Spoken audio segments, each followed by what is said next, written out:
So I'm here with Louise Klarsten from the trend company Color House, and Louise, you are a trend analyst, and we have the fortune to look into the autumn 2011. This book is from Milan, I suppose, and this is A+A Trend Studio Milano, who are represented all around the world. But me being based in Scandinavia, we present these books up here.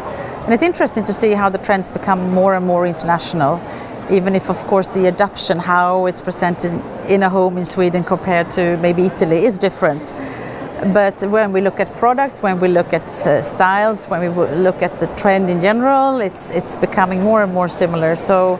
Same as in fashion. Yes, it's a very global village, but it can also be very local. If you want, you can add the local, but the global view is there. It's unavoidable. We live in a global village now, so when we look at the trends, I mean, we can't look at them all, of course, as this is original material, but the idea is to look at two of them maybe and see what we feel is important. Now, the first look, what you found very interesting, Annika, was that we were talking about a very sophisticated old day style.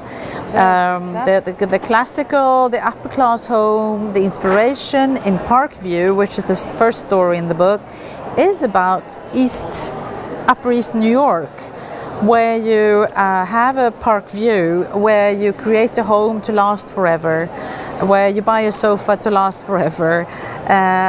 In the old days. Nowadays everything lasts like 2 months. Maybe we have an idea that we want to find something in between. So I think the wish here to create something which has a trend sense, which feels new because we have not seen it for a long time, but also to recreate how the classical home had a good idea, which was it lasts, product lasts, and you have quality there, and you don't get bored. And then how you put it together or change it, that's the key.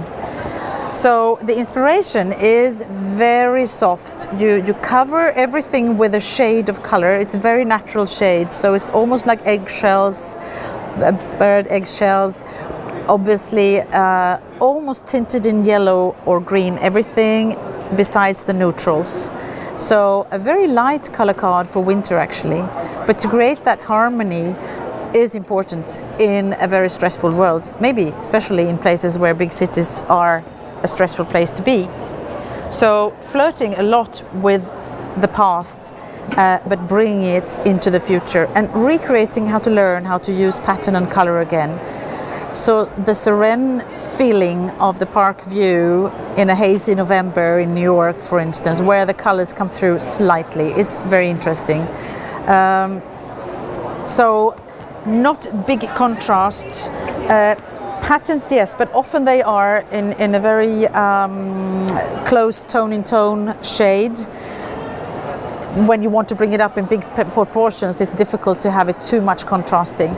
But actually also watching out a little bit more for the romantic, the serious adult way of thinking romantic, which is very Asian way in a way, where they are very happy, also men very happy to love a print like this or a background like this. And we for some reason in the West feel it's very girly. It's not anymore, it's very beautiful, and it has to do with flowers, which is something we all love. So, but with that feeling of creating something which is really, really in the romantic taste.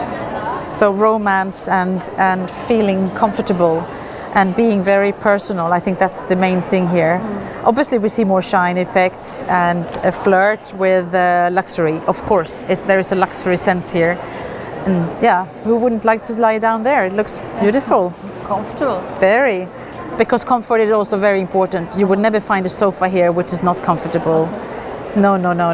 They tested it for a long time. Everything is comfy, everything is well thought of.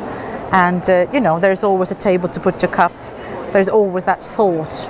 And obviously yellow also filtering through. The harmonies of yellow, very important color. That was difficult in fashion, in trends in general, but we want to see more yellow. It's a great color.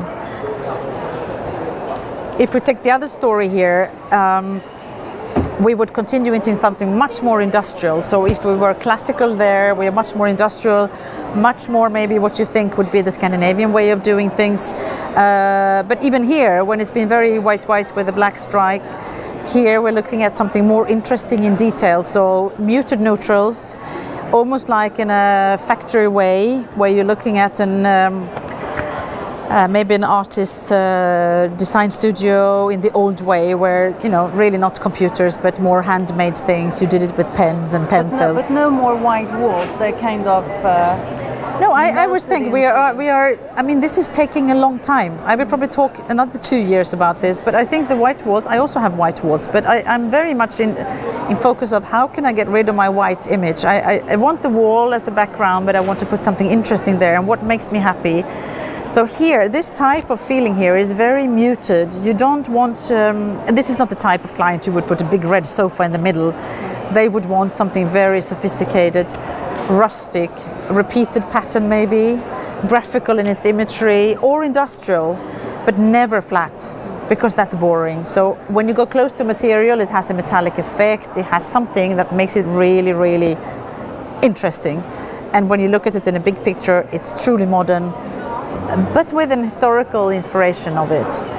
So also how to filter through the browns with the grays. So working in the neutral zone of colors, but never boring. It's like everything is a little bit painted in sepia, but that is not boring because it's not black and white. And the leather, as you would say. We must, yeah, of course, leather is so big.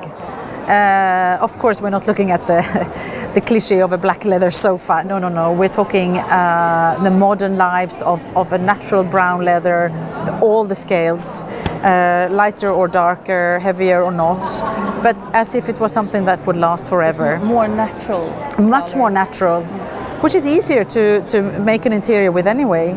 And in general, to have the structure of things, to have surfaces, to make it special, and you want to touch. So very tactile. You want to touch it. Is it friendly? Is it not? Is it bubbly? Is it cold? To touch people, and also to think about the softness and the comfortness. So we're not looking at rugs with a lot of height now. Very compact, but very soft, almost baby skin. And if it's very neutral and grey, it never is boring. It always has a touch of maybe a metallic shine or something interesting.